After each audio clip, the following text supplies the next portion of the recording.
esto que estamos aquí observando, este Ministerio Público de manera inmediata ha abierto una investigación y hemos solicitado una orden de aprehensión en contra del prófugo de la justicia, reincidente en acciones criminales, Leopoldo López.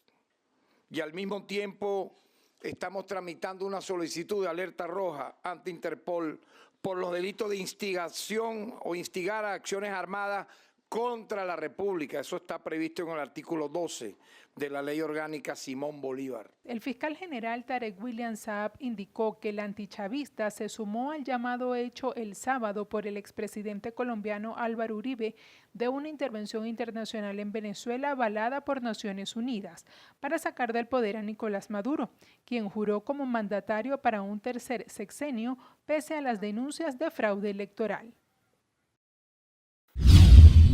La dirigente política María Corina Machado agradeció a los venezolanos y a los aliados en el mundo por tantos testimonios de cariño, preocupación y confianza que le han transmitido en las últimas horas. Así lo señaló en su cuenta de X.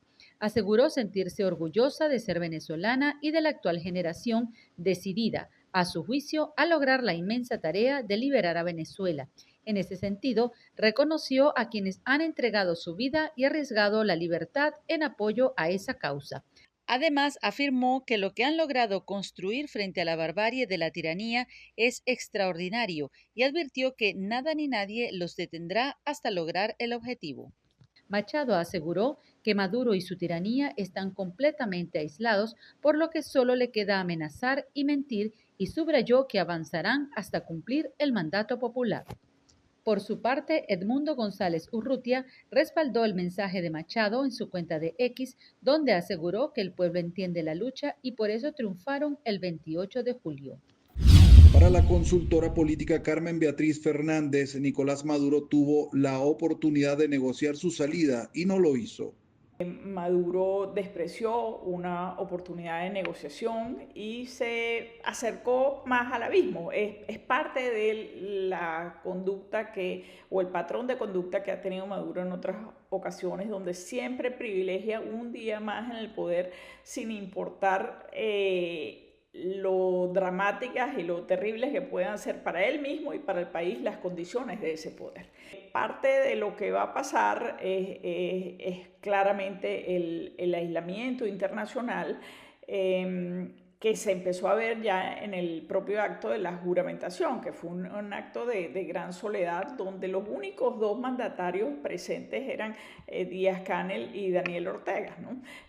Precisamente las dos dictaduras del continente. Ni Xiomara Zelaya, que le debe tanto a Maduro, ni ninguno de los presidentes de las Antillas caribeñas, que igualmente le deben tanto a Maduro, participaron en este acto de autojuramentación de Nicolás Maduro, porque Maduro se ha convertido en una pieza tóxica, una especie de kriptonita en el concierto internacional. La profesora de la Universidad de Navarra en Bilbao, España, indicó que tanto el mensaje de María Corina Machado como el de Edmundo González fueron positivos y demuestran que van a seguir en la lucha política. En ambos casos creo que ambos mensajes fueron muy importantes, fueron buenos mensajes los dos. María Corina mostró su carácter indoblegable ante las dificultades, ante la adversidad. Pues mandó un mensaje de ánimo a sus seguidores. Edmundo González Urrutia fue un mensaje mucho más presidencial, mucho más sosegado, impecable en sus formas y también como una invitación a continuar y una invitación a exigir la restitución del orden constitucional que ha sido violentado por haber sucedido esta autoproclamación. La consultora política Carmen Beatriz Fernández aseguró que la presión que comenzaron a ejercer los países de América y Europa harán cada vez más difícil el camino a Nicolás Maduro, quien se quedó con pocos aliados en el mundo.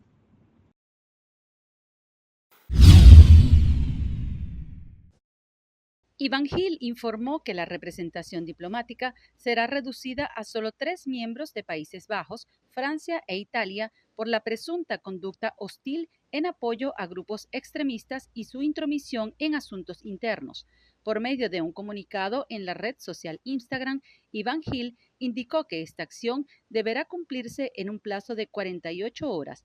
Además, los diplomáticos deberán contar con autorización escrita de la Cancillería para desplazarse a más de 40 kilómetros desde la Plaza Bolívar de Caracas, garantizando el estricto cumplimiento de sus funciones. Gil advirtió que seguirán tomando lo que consideran acciones necesarias según el derecho internacional para garantizar su estabilidad, soberanía y el camino hacia la paz y prosperidad logrado con esfuerzo propio. El pasado viernes 10 de enero, el mandatario de Francia, Emmanuel Macron, y su homólogo brasilero, Luis Ignacio Lula da Silva, pidieron a Maduro que retome el diálogo con la oposición para que sea posible la vuelta de la democracia y de la estabilidad en el país sudamericano. Entre tanto, la primera ministra italiana, Giorgia Meloni, calificó como acto inaceptable de represión por parte del régimen de Maduro la detención y posterior libertad de María Corina Machado tras una protesta en Caracas. ¿Qué hacemos? ¿Hacemos unas mega elecciones? ¿Escogemos junto a todo el mundo? ¿O no? ¿O hacemos elecciones por separado? ¿Hacemos asamblea primero? ¿Hacemos alcaldes primero? ¿Hacemos gobernadores primero? ¿Hacemos alcaldes con gobernadores? ¿Asamblea de otra forma?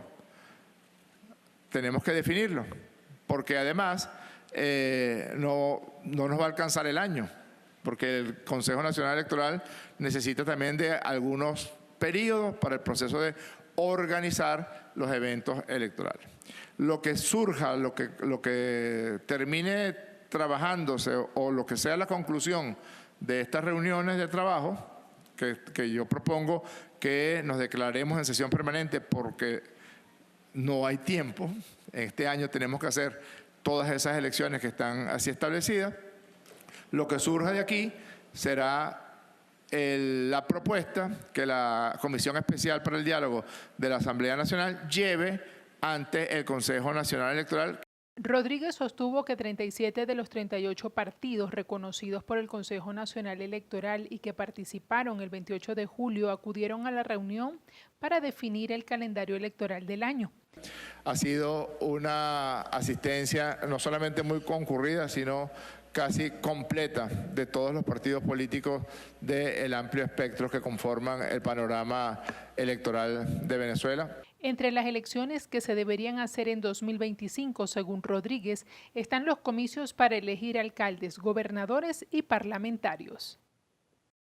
Para el padre Balbino Angulo, canciller de la Arquidiócesis de Barquisimeto, la visita de la Divina Pastora representa un camino de salvación y redención para pedir la unión de todos sin distinción. Hoy le pedimos también a nuestra Madre por nuestra patria, por aquellos que se encuentran lejos de nuestros hogares, para que nos vuelva a unir, que nuestra Madre, que siempre acobija a todos sin distinción, ni raza, ni color, ni etnia, que seamos siempre un pueblo unido en la fe, en la esperanza y en el amor.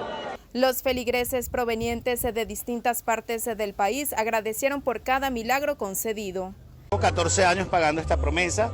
La promesa comenzó en un diciembre que mi mamá se le detectaba una celulitis facial y al plazo de 20 días ya mi mamá estaba totalmente sana. Sufro un accidente automovilístico, comienzo en un proceso quirúrgico tormentoso. Lamentablemente pierdo la vista hace 2 años. Pensé que en cierto momento mi fe podría resquebrajarse, disminuirse, pero todo lo contrario.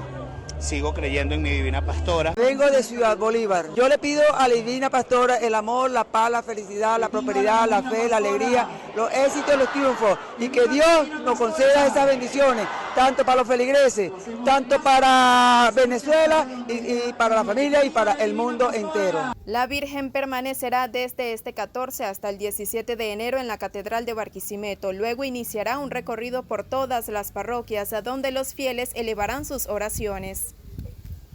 El fiscal especial Jack Smith, quien investigó a Donald Trump por su intento de cambiar el resultado electoral de las presidenciales de 2020, afirmó en un esperado informe publicado este martes que su equipo defendió el Estado de Derecho al investigar al hoy electo presidente Donald Trump. Smith dice que respalda completamente su decisión de presentar cargos penales que, según él, habrían resultado en una condena si los votantes no hubiesen vuelto a elegir a Donald Trump para llegar a la Casa Blanca. En palabras textuales, dice el documento, el hilo conductor de todos los esfuerzos delictivos del señor Trump fue el engaño con afirmaciones falsas y conscientes de fraude electoral, y la evidencia muestra que el señor Trump utilizó estas mentiras como un arma para derrotar una función del gobierno federal fundamental para el proceso democrático de Estados Unidos.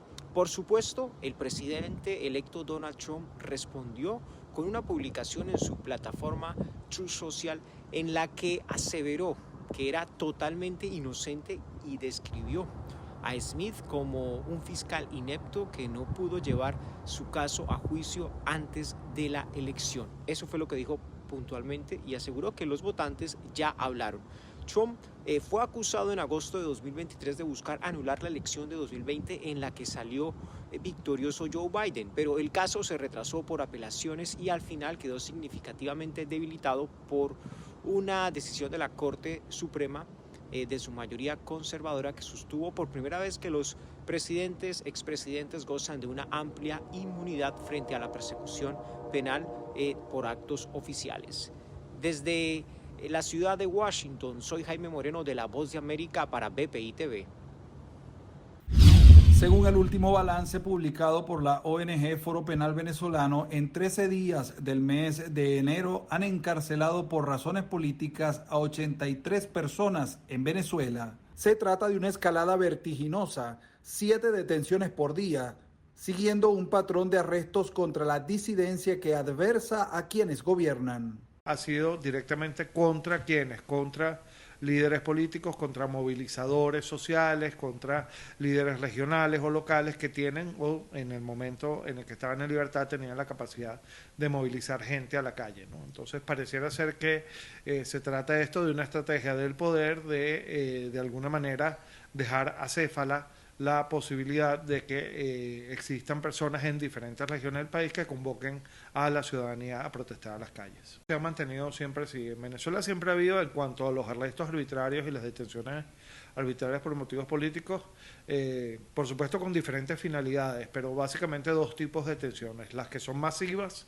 es decir, las que se producen cuando hay protestas de carácter generalizado en una o varias zonas del país o en todo el país. En esos momentos se producen entonces estas detenciones de corte indiscriminado, dirigidas básicamente a neutralizar la protesta, pero en otros momentos, cuando no se están dando estas manifestaciones generalizadas, masivas, pues se producen detenciones selectivas que cumplen pues diferentes finalidades. En este caso, para nosotros es como muy evidente el que estas detenciones selectivas, como están focalizadas en líderes y activistas políticos nacionales, regionales y locales. Para el decano de la Facultad de Derecho de la UCB, Juan Carlos Apitz, se violan los derechos fundamentales a los ciudadanos al detenerlos sin cometer delito y luego desaparecerlos o incomunicarlos. De violación de derechos humanos. Salen unos, entran otros. En Venezuela hay una manera, si se cree que alguien ha cometido un delito, que es cumpliendo un procedimiento establecido en la Constitución y en la ley para que las personas puedan ser privadas de libertad y sometidas a investigación. Bueno, eso no se está cumpliendo en Venezuela. Están siendo apresadas, no se está cumpliendo el debido proceso, se les viola además sus garantías constitucionales y procesales y obviamente se les viola los más elementales derechos humanos. Según el Foro Penal Venezolano, en el país hay detenidos 22 extranjeros por razones políticas. En un comunicado, una portavoz de la alta representante de la Unión Europea para Asuntos Exteriores y Seguridad, Kaja Kallas, lamentó profundamente la decisión de Maduro de reducir el personal diplomático acreditado de los gobiernos de Países Bajos, Francia e Italia. La portavoz expresó la solidaridad del bloque con los Estados miembros afectados y señaló que los 27 instan a la inmediata revocación de la acción que calificó como unilateral e inaceptable.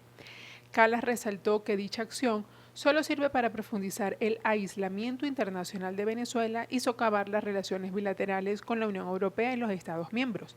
El pasado 10 de enero, la diplomática reafirmó el compromiso del bloque con el pueblo venezolano y con la defensa de la democracia, el Estado de Derecho y los derechos humanos. Tras la investidura de Nicolás Maduro, la Unión Europea amplió sus sanciones contra miembros del régimen venezolano. Nosotros, y lo anuncié así al país, teníamos toda la intención de asumir el poder el 10 de enero.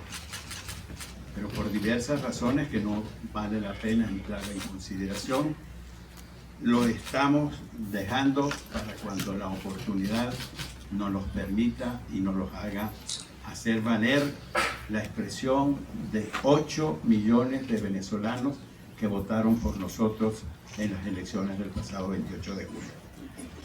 Este es un régimen que está cada día más débil y más solo. Lo vimos en la toma de posesión. Ese es un régimen que cada día está más solo, pero no menos peligroso. En la medida en que está débil, en esa misma medida suele ser más peligroso, como lo está haciendo con mucha gente, incluyendo a mis familiares que los tienen secuestrados. González Urrutia envió un mensaje a los venezolanos en el exterior durante un encuentro con los connacionales radicados en Guatemala. Estamos respaldados por todos los venezolanos dentro y fuera del país. Estamos con 8 millones, casi 8 millones de votos en la espalda, y por eso es que a veces ustedes nos ven que estamos como cansados de ese peso. Pero es un peso que nos entusiasma y nos sigue, nos llama a seguir adelante. Ustedes son la representación de esa Venezuela que clama por el comienzo de un retorno a la democracia, que clama por el regreso de sus hijos a la patria, que clama por la reunificación de las familias. También afirmó que los migrantes venezolanos serán protagonistas de la reconstrucción del país. Marco Rubio, quien desempeñará el cargo como secretario de Estado para el gobierno del presidente electo Donald Trump, destacó que uno de los desafíos que enfrenta actualmente Estados Unidos es la detención de ciudadanos estadounidenses en países como Venezuela, Rusia, China, que luego son usados para negociar su liberación a cambio de beneficios. Si bien aclaró que los ciudadanos estadounidenses seguirán teniendo libertad para viajar, Rubio consideró necesario crear una mayor conciencia sobre esa realidad, advirtiendo que es un riesgo real que puedan ser secuestrados. Rubio también afirmó en su discurso que Venezuela no está gobernada por un gobierno, sino por una organización de narcotráfico que se ha empoderado como un Estado nacional. En ese sentido, alertó que en Venezuela hay presencia rusa e iraní, advirtiendo que los iraníes están empezando a construir fábricas de drones y mencionó la presunta práctica del régimen venezolano de proporcionar pasaportes reales pero ilegítimos a los agentes de Hezbollah en el hemisferio. Por otro lado, Rubio calificó de decepcionante la postura de México ante los abusos que ocurren en Venezuela, aunque explicó que así lo establece la Constitución de México. Para él resulta frustrante la política exterior frente a la crisis venezolana. Que la economía no se vaya a recuperar y la represión por parte de los cuerpos de seguridad del Estado siga acentuándose son los dos motivos que pesan a la hora de tomar la decisión de irse de Venezuela. Según la Plataforma de Naciones Unidas para la Atención de Migrantes y Refugiados Venezolanos, el número de venezolanos fuera del país en diciembre de 2024 alcanzaba la cifra de 7.891.000 y tantas personas. Esto incluía personas que siguieron saliendo con posterioridad al 28 de julio de las elecciones presidenciales en un contexto de altísima represión, violaciones de derechos humanos, pero también de condiciones económicas que seguían deteriorándose. Con la inauguración de Nicolás Maduro el pasado 10 de enero como presidente de Venezuela para el periodo 25-31, existe una altísima probabilidad que frente a un escenario económico que no parecería mejorar y que las violaciones de derechos humanos continúen, el escenario de movilidad de personas continúe también incrementándose como ocurrió en el último semestre del año 2024. ¿Quiénes se están yendo de Venezuela en este momento? En este momento, los últimos 2 años, quienes más han emigrado son hombres adultos de entre 18 y 35 años, por lo menos el conteo que se puede hacer desde la gente que cruza el tapón de Darién, ¿sí? Varones, más que todo.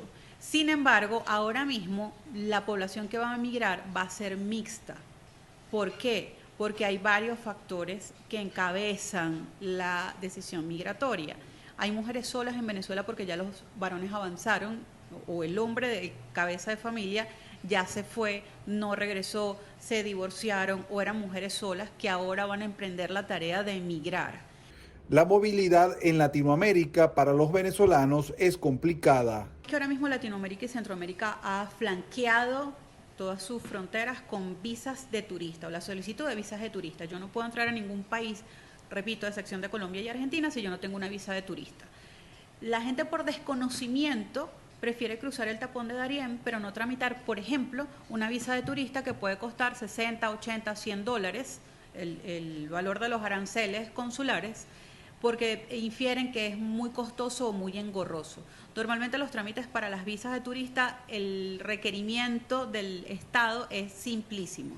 Estados de cuenta de por lo menos 3 meses, un aval económico que diga que usted tiene cómo mantenerse en ese viaje si es turismo, y la presentación a una cita. En este momento es muy probable que cualquier destino sea viable para un venezolano que requiere la atención primaria de sus necesidades. Repito lo que dije antes. España, los países de habla hispana en general, para los venezolanos son una oportunidad porque no tienen que aprender otro idioma, pero en España las posibilidades de empleo, de repoblación de ciudades, está siendo en este momento, digamos que catalogada en dirección hacia los migrantes, no digo solo los venezolanos, pero les pagan un sueldo o en proporción del número de integrantes de una familia para repoblar una zona. Los especialistas aseguran que Donald Trump será implacable con los inmigrantes que tengan antecedentes penales o hayan cometido algún delito en suelo estadounidense. A estos los deportará. Carmen Teresa Márquez, presidenta de la Federación Venezolana de Maestros, aseguró que el gremio docente no tiene nada que celebrar en este 2025. Denunciamos lo que hizo el Ministerio de Educación en el mes de diciembre y noviembre, de dejar a más de 10.000 educadores sin sueldo. Le suspendieron los salarios en el mes de diciembre. No tenemos nada que celebrar, solamente tenemos el valor de decirle al ministro de Educación, exigirle al ministro de Educación revisar los salarios de los maestros, revisar la seguridad social de los maestros, revisar la calidad de la educación, que realmente ha sido cuestionada en los últimos años. Desde la Federación Venezolana de Maestros hicieron un llamado al Ministerio de Educación para que se aboque a la discusión de la tercera contratación colectiva y de esta manera frenar el éxodo que atraviesa el sector. En este momento los estudiantes que están egresando del bachillerato no ven en la educación una profesión que les ofrezca ni seguridad social ni seguridad a nivel de remuneración diaria. Por lo tanto, entonces es casi que imposible convencer a quien pueda tener una herramienta y ese don que Dios le dio para la educación a que asuma estudiarla. Seguimos exigiendo también el arreglo de las instituciones educativas. Aquí en Caracas podemos decir que el 47% de las unidades educativas están en malas condiciones. Cómo hoy un docente con estos salarios va a una unidad educativa cuando son sueldos de hambre. Muchos de los docentes dicen que estamos de vocación únicamente porque los salarios no alcanzan. Desde el magisterio venezolano aseguraron que la carrera docente es cada vez menos llamativa para las nuevas generaciones, especialmente debido a los bajos salarios y problemas que enfrenta el sector. Los representantes de la enseñanza aseguraron que es necesaria la firma de la contratación colectiva, además de cumplirse el resto de las promesas que han sido dadas por el gobierno nacional en años anteriores. Estamos hoy conmemorando 93 años de lucha sindical. Estamos luchando por la reivindicación de toda la carrera docente, la dignificación que nunca la hemos perdido. Simplemente han tratado de mancillar al magisterio y no han podido. Seguiremos nosotros luchando por nuestras reivindicaciones. Estaremos luchando siempre por la contratación colectiva, por el beneficio que hoy día se le está dando a los jubilados a través de la contratación colectiva y pretenden ignorarles. También estamos luchando por lo que nos quitaron, nos conculcaron, nos eliminaron, nos redujeron y nosotros queremos firmar la contratación colectiva que usted, señor presidente, convocó al magisterio para presentarle el proyecto. Lo hicimos y en febrero del 2021 comenzó la discusión, una discusión atípica, más de 3 años, cuando una discusión de un contrato colectivo solamente son 15 días. A pesar de las dificultades, los docentes aseguran que continúan realizando la labor de educar a niños y adolescentes venezolanos. Durante una misa en la Catedral de Barquisimeto con motivo al Día del Maestro, el Colegio de Profesores, Sindicato Venezolano de Maestros y demás organizaciones que agrupan al magisterio aseguraron que la educación está en emergencia por la falta de respuestas a sus exigencias salariales. Indudablemente, más del 50%, o alrededor de 170.000 profesionales de la docencia y trabajadores en general, se han ido, han renunciado del país o tienen otra manera de subsistir. Nosotros lo que hemos exigido en la calle, respetando la normativa laboral desde la Constitución para abajo, son nuestros derechos. Es por ello que aquí no cabe amenaza o situaciones de otra índole que no sea el cumplimiento de lo establecido en la normativa legal vigente. Vamos ya casi para 3 años con un salario que está actualmente en $3. Violentándose el artículo 91 constitucional que debería estar mínimo en $500. Igual exigimos el pronto restablecimiento de los derechos consagrados en los contratos y convenciones colectivas. Los profesionales de la educación enfatizaron que continuarán defendiendo sus derechos laborales en la calle de manera pacífica. Ataviados de negro, los maestros aseguraron que su salario murió y que el Estado se ha mostrado indolente ante esta realidad que viven los profesionales de la educación. En este 2025 se cumplen 3 años sin aumento de salario. De manera luctuosa nos vestimos debido a que el salario ya murió para los educadores. Durante estos últimos años se ha venido pulverizando el poder adquisitivo de los profesionales de la docencia y eso pareciera que el Estado patrono fuera indolente ante la realidad que vivimos los profesionales de educación. Nosotros solicitamos que se nos tome en cuenta, en primer lugar, se restituyan las primas contractuales que nos fueron confiscadas y disminuidas a través del memorándum 2792. En segundo, la discusión pronta del tercer contrato colectivo único unitario o en su defecto un nuevo tabulador salarial. Los docentes no ejercieron acciones de calle como tenían previsto el día de hoy ante la presencia de funcionarios del Servicio Bolivariano de Inteligencia a las afueras de la iglesia.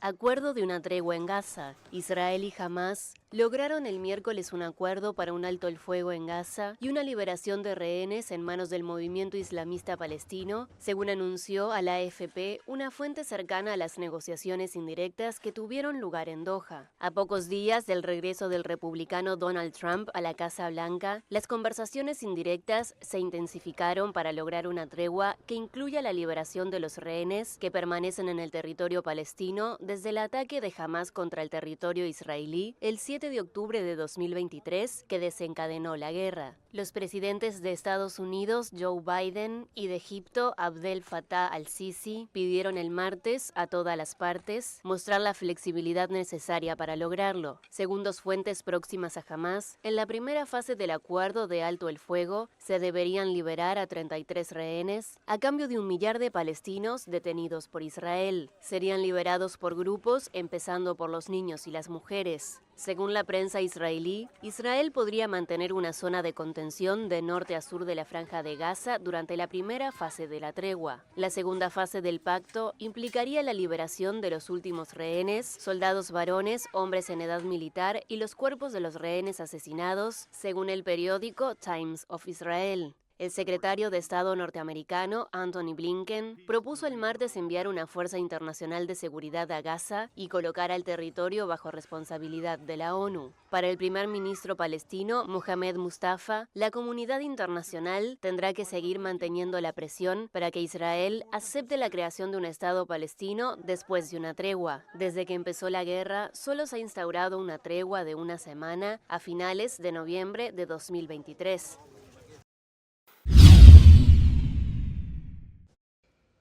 Edmundo González Urrutia viajará a Estados Unidos para estar presente en la juramentación del presidente electo Donald Trump, que se celebrará el próximo lunes 20 de enero en la ciudad de Washington, D.C. Fuentes del equipo de González, considerado por Estados Unidos y gran parte de la comunidad internacional como el legítimo presidente de Venezuela, aseguraron que tiene planes para reunirse con funcionarios de la nueva administración de Trump. Sin embargo, señalaron que un eventual encuentro con el próximo mandatario estadounidense dependerá de si hay disponibilidad en su agenda. Además, Edmundo González Urrutia podría viajar en el transcurso de la semana al sur de Florida para encontrarse con representantes de la comunidad venezolana en ese estado.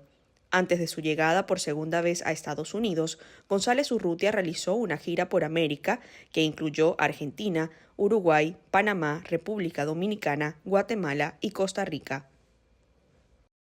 En un nuevo informe, Human Rights Watch alertó que en Venezuela existe una brutal represión tras las elecciones presidenciales en este país el 28 de julio, cuando se desató una crisis marcada por protestas contra los resultados emitidos por el Consejo Nacional Electoral.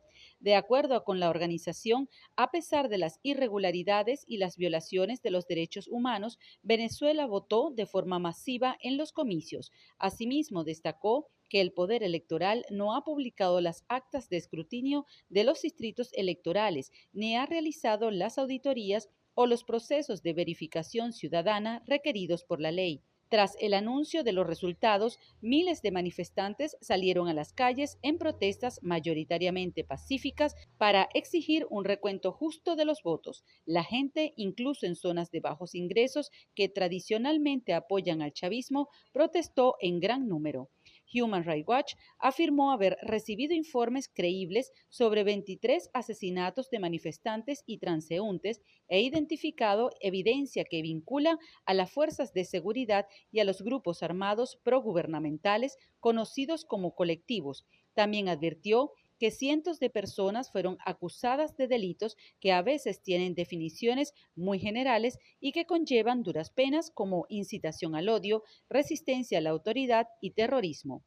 La directora de Human Rights Watch para las Américas, Juanita Gobertus, afirmó que el 2024 estuvo marcado por el fraude electoral en Venezuela. Este año estuvo marcado por el fraude electoral en Venezuela y la posterior represión postelectoral que dejó a más de 2.000 personas detenidas arbitrariamente y a 23 personas asesinadas. Cuba, Nicaragua y Venezuela mantuvieron detenidos a cientos de presos políticos, muchos de ellos por protestar. Aunque el flujo de migrantes por el Darién se redujo, el 2024 cerró como el segundo año de mayor paso de migrantes, con más de 300.000 personas pasando por este peligroso cruce.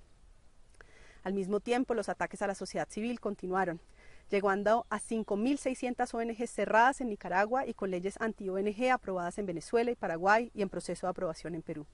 La crisis en Venezuela se acrecentó luego que el pasado 10 de enero se juramentara Maduro en la Asamblea Nacional Oficialista, lo cual fue calificado por la plataforma unitaria como la consumación de un golpe de Estado. Entre colas, papeles, cartas, los familiares de los presos políticos acudieron nuevamente al Ministerio Público para exigir la libertad de sus allegados, siempre flanqueados por los cuerpos de seguridad. Nuevamente en la Plaza Parque Carabobo, en las proximidades del centro de Caracas, llenando papeles, escribiendo cartas para que los fiscales se compadezcan. Es un clamor. Son más de 7 meses detenidos. Nosotros venimos a entregar este escrito, este documento, recordándole al fiscal que por favor haga la revisión de ese expediente de mi hermano para que, o sea, ya proceda con la excarcelación. Ya son 7 meses, él tiene problemas de tensión, tiene problemas de alergia, la columna tiene una fisura, o sea, no es fácil lo que están viviendo allí. Edward Noruega nos cuenta que además de la incertidumbre y la tristeza de tener a su hijo en la cárcel, ir de Caracas a Valencia también tiene su impacto económico. ¿Presenta económicamente ir a Valencia y venir?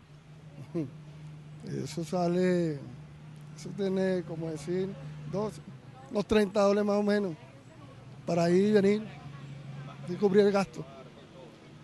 Aparte de lo que uno tiene que llevar. La paquetería y todo eso. Aparte de eso, como unos $100. En los últimos días han podido abrazar a sus familiares, algo que no podían hacer meses atrás. Los veían a través de un vidrio. En las últimas semanas las visitas ya permiten el contacto físico, le permiten al familiar que le llevemos su comida cocida, le llevamos más cantidad de paquetería, su agua, su refresco y duran 4 horas las visitas. Pues las últimas 2 veces han sido así. El abogado Eduardo Torres indicó que el Ministerio Público se ha convertido en un órgano represor en lugar de ser el garante de la legalidad. Recordemos que la Fiscalía debiese actuar de buena fe y está claramente demostrado que más bien es el perseguidor de los venezolanos cuando exigen libertad, cuando exigen democracia, cuando exigen cualquier planteamiento tendiente a los derechos humanos, entonces se es criminalizado en Venezuela. Los familiares manifestaron que si todos están en una misma causa, ¿cómo es que algunos salen y otros no? Por eso reafirman que se trata de detenciones políticas. Nuevos bombardeos en Gaza tras el anuncio de un proyecto de tregua. El acuerdo anunciado por los mediadores Qatar y Estados Unidos el miércoles entraría en vigor el domingo e implicaría el intercambio de rehenes israelíes por prisioneros palestinos. Una vez finalizado, pondría fin a la guerra de más de 15 meses que ha dejado decenas de miles de muertos en Gaza. Pero la oficina del primer ministro Benjamín Netanyahu dijo el jueves que Hamás ha incumplido partes del acuerdo alcanzado con los mediadores e Israel en un intento por obtener concesiones de último minuto. Las familias de nuestros rehenes fueron informadas hoy que Hamás añadió más demandas que contradicen el acuerdo con los mediadores. Hasta el momento los detalles del acuerdo todavía no se han finalizado y el equipo de negociación continúa sus esfuerzos para llegar a una solución. Por su parte, un alto dirigente de Hamás, Sami Abu Zuhri, rechazó las acusaciones y aseguró que no tenían ningún fundamento. En Gaza, la defensa civil indicó que Israel había bombardeado varias zonas del territorio palestino desde el anuncio del acuerdo, matando a más de 70 personas e hiriendo a cientos. Las negociaciones indirectas entre Israel y Hamás se aceleraron en los últimos días antes de que el presidente de Estados Unidos, Joe Biden, deje la Casa Blanca para ser reemplazado el lunes por el republicano Donald Trump. La guerra estalló el 7 de octubre de 2023 tras el sangriento ataque de Hamás en Israel que dejó 1.210 muertos, en su mayoría civiles. Los comandos islamistas también se llevaron a 251 personas a Gaza, de las cuales el ejército israelí afirma que unas 94 siguen retenidas, aunque 34 de ellas sin vida. Según el Ministerio de Salud de Gaza, gobernada por Hamás, más de 46.700 personas han muerto en ese territorio en los más de 15 meses de guerra y unas 110.000 han resultado heridas.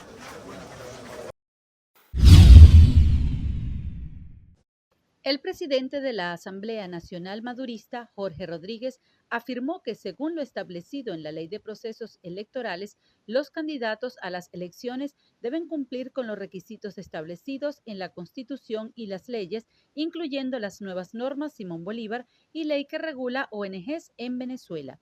Que son la Ley de Partidos Políticos, la Ley de la Contraloría General de la República, el Código Orgánico Procesal Penal, la propia Ley de Procesos Electorales y ahora también la Ley Orgánica Libertador Simón Bolívar para la protección de Venezuela contra el bloqueo, la nueva ley también que hemos sancionado en la Asamblea Nacional para poder legislar y para poder normar el funcionamiento de las llamadas ONG en Venezuela. Rodríguez no descartó que este año realicen reformas a leyes electorales, a excepción de la LOPRE. Es probable, a pesar de que haya todo un conglomerado de normas para regir las elecciones de este año 2025, es probable que podamos hacer algunas propuestas al Poder Electoral y el Poder Electoral, junto con nosotros, trabajar para que luego llevemos a la plenaria de la Asamblea Nacional algunas reformas de algunas leyes. Es probable, porque todavía estamos en esa discusión. El Consejo Nacional Electoral se declaró en sesión permanente para evaluar las propuestas del cronograma para el año 2025, luego de una reunión con la Comisión Especial para la revisión de las normas y leyes de los procesos electorales y directivos de la Asamblea Nacional controlada por Maduro. Para el politólogo Benigno Alarcón, en Venezuela viene un periodo de resistencia de los actores políticos que están realmente comprometidos con el cambio de sistema hacia la democracia y con la persona que lidera la lucha, María Corina Machado.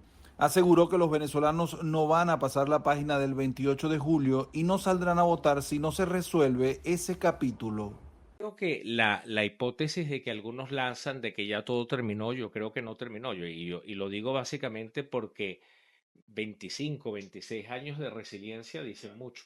Entonces el pensar que ahora sí todo terminó, pues es un poco olvidarse de lo que pasó en los 26 años previos. En el resto de la oposición no hemos visto posiciones enfrentadas a los lineamientos, a los llamados de María Corina Machado. Por el otro lado, yo creo que la actual lucha es existencial, tanto para María Corina Machado como para la mayoría de los partidos que conforman la plataforma unitaria, por una razón muy sencilla. Si el tema del 28 de julio no se resuelve con el reconocimiento de quien ganó la elección, el tema, digamos, la vida político-electoral se acaba, no solamente para María Corina Machado, sino para todos los partidos que de alguna manera están luchando por la democracia. Entonces pensar que en estas 9 elecciones que Maduro anuncia, la plataforma unitaria tendrá participación y que los electores saldrán a votar después de lo que pasó el 28 de julio es una posición tremendamente ingenua. Entonces yo creo que aquí hay una batalla existencial no solamente para el gobierno, sino para los partidos de oposición. Alarcón indicó que la cúpula del régimen sí está cohesionada porque son los que más tienen que perder. Yo sí creo que al final del día hay una cohesión muy importante entre los actores que están en la cúpula gubernamental porque tienen costos de tolerancia muy altos a una salida del poder. Y por el otro lado tienen amenazas a su estabilidad que de alguna manera sienten que pueden controlar. Entonces, si de alguna manera yo siento que puedo controlar las amenazas, pero por el otro lado los costos son demasiado altos, pues no hay ningún incentivo para permitir que una transición se produzca. Y creo que justamente esas son las condiciones sobre las cuales la oposición tiene que trabajar. Para el director de la Escuela de Estudios Políticos de la UCAP, Benigno Alarcón, el régimen será vulnerable en la medida en que se vuelva inestable su estadía en el poder. Cancilleres latinoamericanos sostuvieron un encuentro en México para coordinar posición de la región frente a las políticas migratorias del gobierno estadounidense del electo Donald Trump.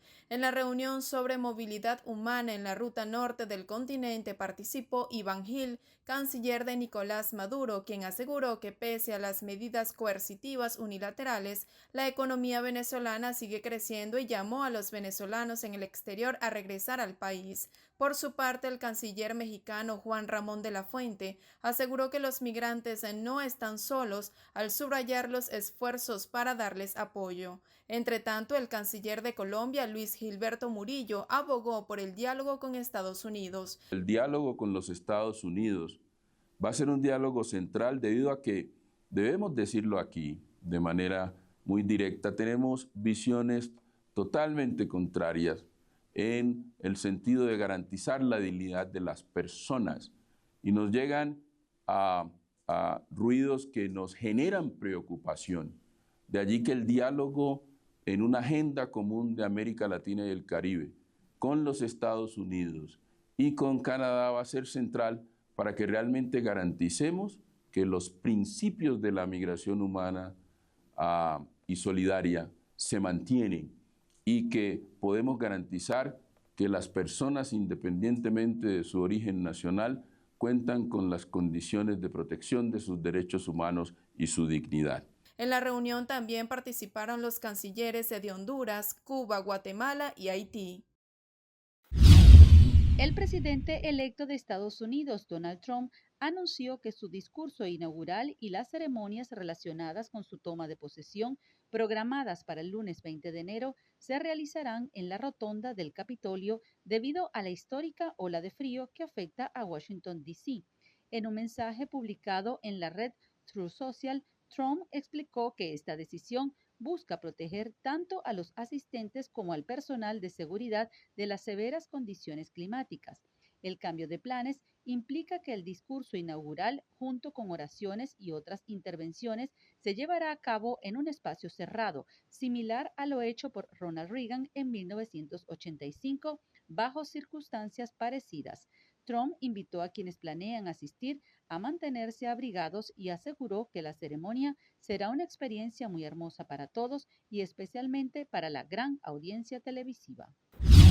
La Corte Suprema de Estados Unidos rechazó una apelación de la popular red social TikTok que alegaba que la prohibición violaba la primera enmienda del país. De esta forma, el polémico cierre de la aplicación entraría en vigor este próximo domingo. El tribunal señaló que el Congreso estaba centrado en las preocupaciones en materia de seguridad nacional y que eso fue un factor decisivo en su evaluación del caso.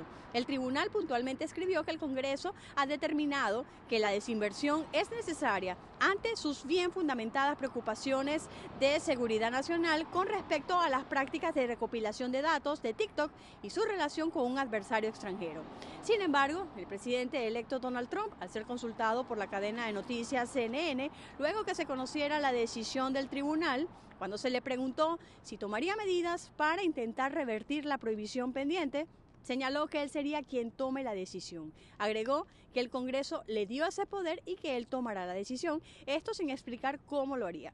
La opción que, según personas cercanas, estaría considerando el presidente electo es la de extender la prohibición por 90 días, pero para activar la extensión se requieren pruebas de que las partes que trabajan en la compra han logrado un progreso significativo, incluidos acuerdos legales vinculantes para tal acuerdo, y la empresa matriz de TikTok, ByteDance, no ha actualizado públicamente su postura de que la aplicación esté a la venta. Según la ley actual, la empresa matriz del servicio, ByteDance, con sede en China, debe vender TikTok a una empresa no china. Les informó Sofía Pisani de La Voz de América.